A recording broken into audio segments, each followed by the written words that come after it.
Hello everyone. If you've just taken the FRM exam, I know exactly how you're feeling right now. Excited, nervous, or maybe even little confused about what your result actually going to be. Don't worry, you're not alone. In this video, I'll break down everything you need to know about the FRM exam result in a simple, easy to understand way.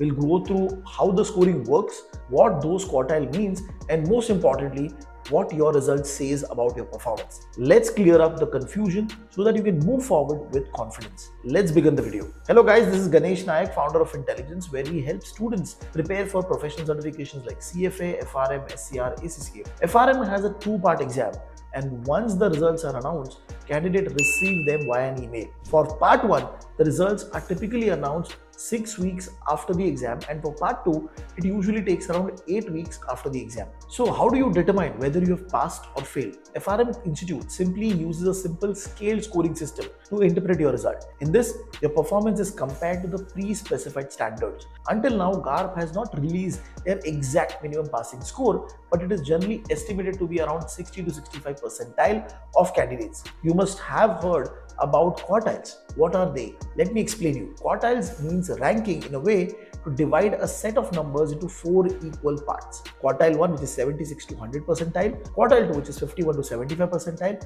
quartile 3, which is 26 to 50th percentile, and quartile 4, which is 0 to 25th percentile. A percentile tells you how well you did compared to other candidates. For example, if you are in the 80th percentile, that means you scored better than 80% of test takers.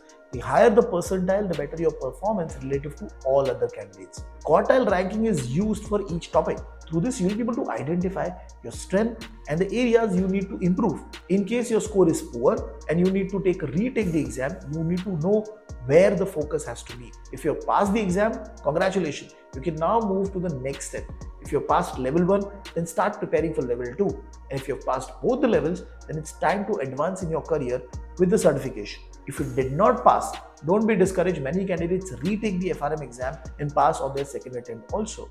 You can use your quartile ranking to identify your weak spots so that you can develop on them and develop a new strategy which is going to help you. Practice more questions, review at least 2 times before the exam, and if you want more guidance, drop a comment and I will help you out. The FRM exam is definitely challenging, but understanding your result will help you to take the right step forward, whether you have passed or need to retake the exam. Use this learning experience and stay motivated. If you found this video helpful, make sure to like, subscribe and share it with others who are preparing for the exam, and also tell me in the comment section if you have any question. I will be happy to help. Thanks for watching and I'll see you in the next video.